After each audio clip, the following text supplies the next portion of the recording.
Hello and welcome back to Talking Truth Ministries, where my goal is to share the truth, the whole truth, and nothing but the truth, whichever way it may take me, with the goal of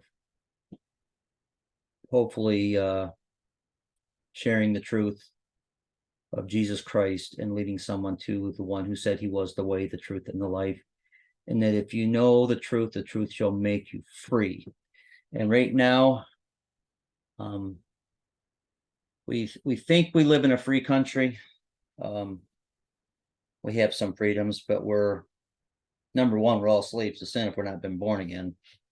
But we're slaves to the system right now, unfortunately. But that's for another day. Tonight is my Sunday night Bible study, Search for Truth continuation. I apologize for no lesson last week, but I was out of state visiting my mother. And I just didn't have a chance to do it. I didn't have really the chance to do it there anyways, just with circumstances. But we left off last week. Let me back up last time where we tracked the Israelites after they left Egypt and crossed the Red Sea. And shortly after that, they I don't know, they just lost belief, or I don't know what happened, but they decided they wanted Aaron to make them a golden god. So he took their gold and cast it in the shape of a calf or a bull, which is a common idol representation of the gods that the pagans believed. A lot of times especially Zeus is known as the bull god, and Baal is known as the bull god, along with being the storm god and a few other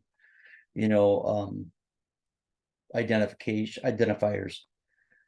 So while they're doing that, and Moses was on the mountain getting the law, the 10 commandments, and then there's the other 603 commandments, which makes a total of 613, but the other 603 are divided into different categories. Some are to teach the worship of God, and then there's the sacrificial offerings, and you got the here we go at the bottom. The moral laws, the dietary laws, and the customs and ceremonies are part of the 10 commandments, believe it or not. In the 603 basically give like an interpretation or how you obey the 10 commandments. There was law, the law was to teach, the first commandment was to teach children, of course, everybody, that there's only one God, and that they weren't to serve any other gods. But the law included instructions on how to build the tabernacle to be their physical place of worship. The tabernacle was basically a tent. One of these days I'm going to do a complete lesson just on the tabernacle itself, so I won't go into a lot of details now. But it was where it was specifically built with specific features to worship God and how he wanted to be worship to be conducted. Then there was the instructions on the priests who were to offer the sacrifices and interpret the law. And these are all in Deuteronomy and Exodus, all the specifics on this. I encourage you to read it. I encourage you to read the whole Bible, but as we go through these slides, take a look at the verses. I'm not going to read them all. I'd be here all night. And plus, you learn more by reading anyways. Then there's the sacrificial offerings, and they were taught about the Sabbath, which was a Jewish day of rest and joy. I emphasize Jewish. All these laws are for the Jewish nation, for the Jews. None of these applied to the Gentiles ever. Believe it or not, even the 10 commandments were not for the Gentiles. They had a new command in the New Testament, and when we get closer, I'll go more into that. So if you're wondering why the Christian church does not observe a Saturday Sabbath, because the Gentiles were not instructed to. And you can look through all of Paul's writings, and he was the apostle to the Gentiles, and he never once instructed them to observe the Jewish Sabbath day. In fact, there was a big dispute about, if the Gentiles were supposed to follow the Jewish law. And the result of that was a conference in Jerusalem, and they determined that there was only a couple things they had to do that was connected to the Jewish law, which was not eating meat sacrificed to idols, no eating blood, and I think that was, I'll have to read it, I forget, but those were the two main things, but nothing about what day they were to worship on and all this other nonsense that some people want to teach the Gentiles today. Now, Jewish believers, they're a whole different story. I mean, and this is custom for them. So, and there's nothing wrong with doing this if you want to observe the Sabbath and all this, but it's not a requirement of a believer. So, and then there's the special feast days. There's 7 of them. Again, they were Jewish feast days of the Lord given to the Jews. There's special significance to them, and I'm not going to get into all that, but all these laws point towards Christ. All of them do. There's the moral laws, teach people how to be moral, talking about adultery and stealing and lying and, being envious of other people's things. And you got the dietary laws. They did have a strict diet. Again, it was one of those observance things to demonstrate that, they were different. And then there's customs and ceremonies that just certain things that they couldn't plant with an axe and a mule together, and they couldn't mix linen with wool, and all these kind of just seem kind of odd to us, but God had his reasons for that. But they were to be a holy people, which means separated unto God. God wanted them to be different from everybody. And that's the same way with the church today. Even though we don't physically observe these laws, the whole point was to show that they were different. In the church, even Peter says that we are a peculiar people, a holy nation unto God. The church is a separate nation than the Jews in Israel. But we are still supposed to be separated from the world. Now, that doesn't mean the ground we live on and the nation we live in, talking about the world system that is controlled by the archons and the principalities and the powers and the rulers of darkness and spiritual wickedness in high places, all these spiritual forces that I've talked about before. We are not supposed to be involved with anything that is promoted by worldly systems. Yes, we have to obey our government. We should pay our taxes when required. And that's, again, there's question about what's legal. But anyways, Paul in the book of Romans talked about giving honor and obeying the authorities that are appointed over you, because they are in place because God put them there. So even Joe Biden is there because God wanted him there for whatever reason, probably to wake people up to how wicked the liberal left agenda is. But anyways, but these laws and customs were very they were hard. God didn't want to make it easy for him, and the whole point was, again, he wanted to point to Christ, who had a much easier simpler method to obey God and be saved. So, and the thing is, none of these rituals, none of the stuff that the Jews did in all their laws brought them eternal salvation. In fact, even during that period, they didn't even have the concept of eternal salvation. That was to come much later. So the camp was set up specifically around the tabernacle itself. Tabernacle was the center of Jewish life, of the Hebrews, of the Israelites, however you want to say it. That was the main heart of the nation.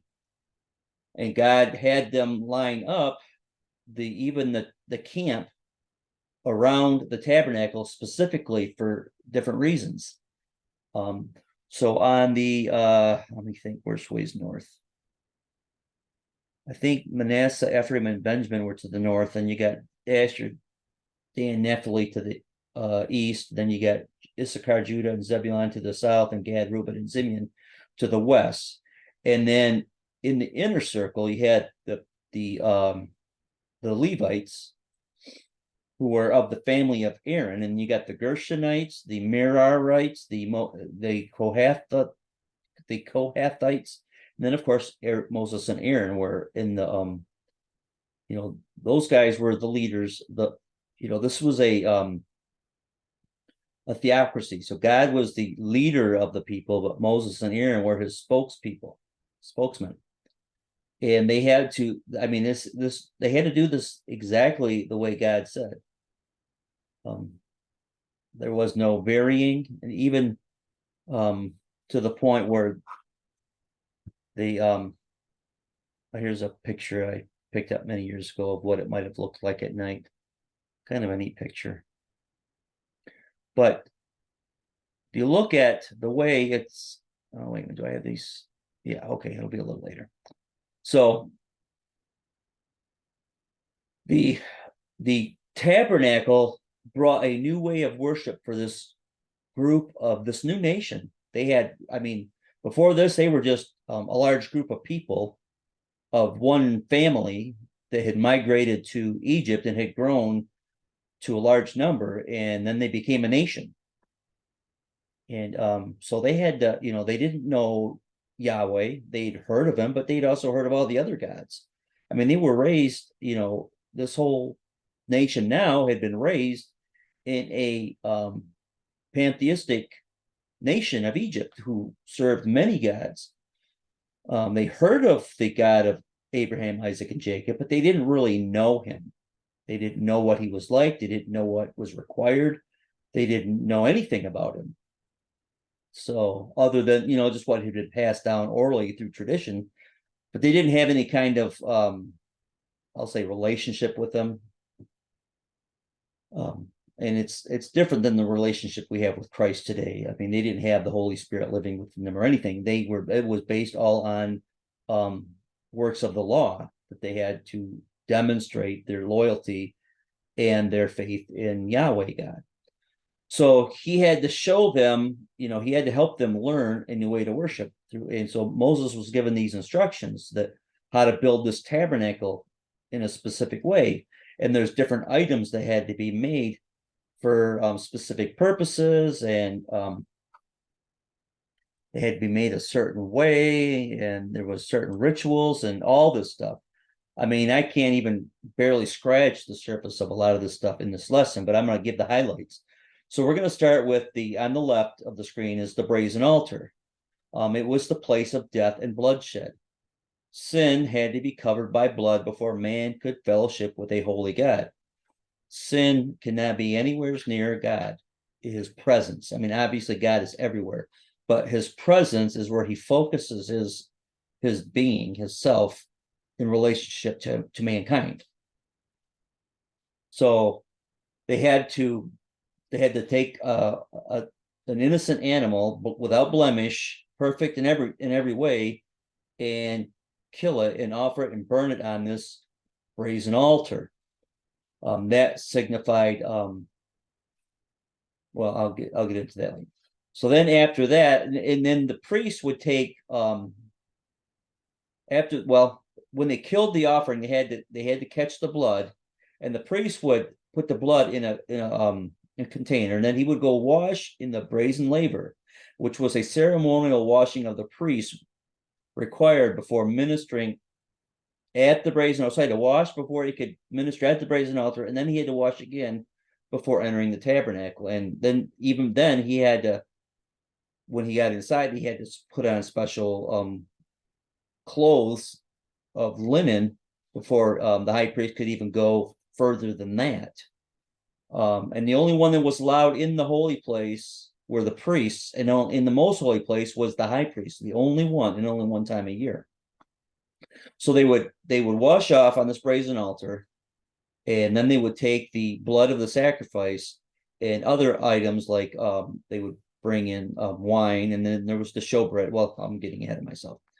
So then you go into the first chamber of this tabernacle was the holy place again, where just the average priest could go in there and minister. And that inside of there was a golden candlestick, and it provided light for priests to perform duties in the holy place. Oil and lamps could burn continually, so the lamps were not allowed to go out, and there was a special oil that went in there, and it would provide light, and because there was no windows. This was a private space for the priest to commune with God. So also inside there was the altar of incense. And all these items have a spiritual they're examples, they're types and shadows. Basically they looked to something, they're a physical object that had a spiritual significance within the new covenant. So the altar of incense was the perfumed fragrance of incense was offered to God twice a day, morning and evening, and it was a special kind of incense that nobody ever else could have, or they would have been struck dead by God. Only the special formula, the special recipe for this incense was only allowed to be used on this altar of incense. In fact, if you read through the book of Numbers, there was some of the priests' sons, Kohath. No, not Kohath. I can't think of them right now. My mind is blank, but they altered the incense in a non-prescribed way, and God struck them dead. So then you have the table of showbread, which contained 12 loaves of unleavened bread sprinkled with frankincense, and they were renewed each Sabbath and eaten by the priests, and they became a continual thank offering to God. Jesus himself one day became the bread of life, and he still is. But I mean, that was one of his titles in his ministry, was the bread of life. He was also the light of the world, which the candlestick represents. And then the altar of incense was the foreshadowing of the prayer of the saints. Now, inside the holiest of holies, or the most holy place, was the Ark of the Covenant. That was the most important object in the tabernacle. God's presence dwelled above the mercy seat between the cherubim. So it's this gold. Oh, let me read the rest of it. Inside the ark were the tables of law, a pot of manna, and later Aaron's rod that budded. And we'll talk about that later. But that represented God's throne on earth. And not just anybody, just the high priest, and only one time a year could the high priest go in when he was making atonement on the Day of Atonement for the nation, for their sins. In fact, when the high priest went in there, they had to tie a rope around his foot, and he had a garment with bells on the bottom, and as long as the bells were ringing, they knew he was alive. But once they stopped, they knew he was dead, and then they would have to drag him out, because they couldn't go in there and get the body. They would have to drag him out of there.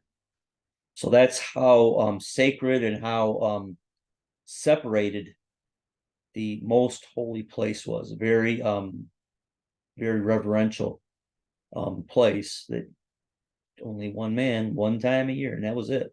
Other than when they had to move, and then there was this prescribed method of how they packed everything up and moved it. Anything in the tabernacle could not be touched other than with the carrying poles, as you can see in this image. But there's these poles sticking on. That's the only way you could transport this. You couldn't pack it up. You had two priests would carry it. Well, maybe more than two for the Ark of the Covenant, because it was pretty heavy. I mean, it was gold plated. So anyways, so that's the tabernacle. Here's some images I found online of what the tabernacle and all the articles might look like. Oh, come on. Go away. I thought it was pretty interesting. These are a model that I think, well, it was on a website of a model that had been built of the tabernacle and just together. There is actually in I think in Florida and maybe in Pennsylvania too, there's a life-size replica of all this stuff. I'd like to go there one day. Oops. So the cross is symbolized in the tabernacle. If you look at the way the items had to be lined up or placed in the tabernacle area, it made a cross, which is pretty interesting. Which again, this all points to Christ in his work on the cross. Now, the camp of Israel, again, every detail was by design. So what might be hidden behind the numbers and details of the camp of Israel? Says in Hebrews or in Psalms and in Hebrews, it says the volume of the book is written of me. Now, Jesus, of course. Now, this is based on the commonly believed numbers. I don't personally subscribe to the large numbers, and that's a whole nother lesson. But let's just go based on the common interpretation of what the numbers are described. So we got 186,000 in the one camp, 108,000 in the other camp. So and see, we got 151,000 and 100. So the camp of Judah was the south, the camp of Ephraim was the north, camp of Reuben was the probably the east, and the camp of Dan might have been the west. And I can tell that by the numbers, because if we look at the camps and if we understand that they're straight lines, straight north, no northeast or southwest or anything like that. We look at the numbers, so we go like that with the way the camp was, and we put in the numbers. So if we go by rabbinical precision, again, the camp of Judah is okay, east of Levites. Camp of Reuben, south of Levites. Strict obedience denies the area southeast. Thus, only cardinal directions ordained. Only width of Levites' camp is allowed, and length is proportional to population. So let's see what it looks like. So there we go. It kind of looks like, but let's look again. Looks like a cross again, don't it? Pretty interesting, huh?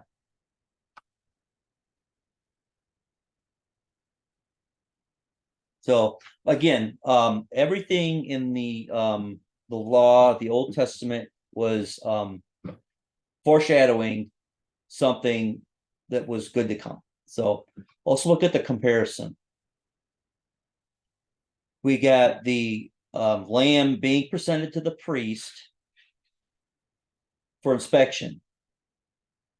Then you got for the sacrifice. Then you got Jesus presenting himself on the cross as the ultimate sacrifice. Then you got the laver of water is corresponds with the holy place, washing, and then the bread of life and all that. And then the resurrection is signified by the most holy place. Wait a minute.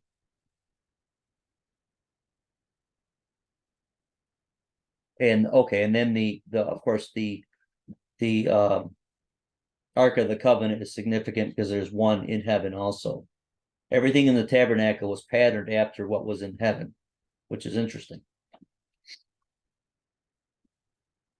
What's even more significant is repentance, signified in these two things right here, dying to self.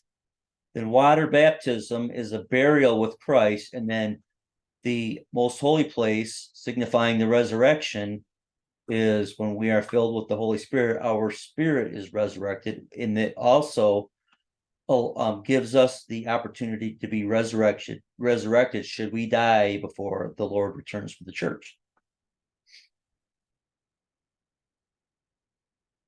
Okay. So I'm going to conclude tonight's lesson with this. And we'll pick up with what happened after all the law was given and the 12 spies go into the promised land. We'll talk about that next week. Again, God bless. Have a good night. If you haven't already, hit the subscribe button and share this channel with your friends and family. I'm not one of the eloquent podcasters, but I enjoy it, and I believe God is going to help me through this to get better as I go. I am going to come up with a better intro one of these days too. All right, good night.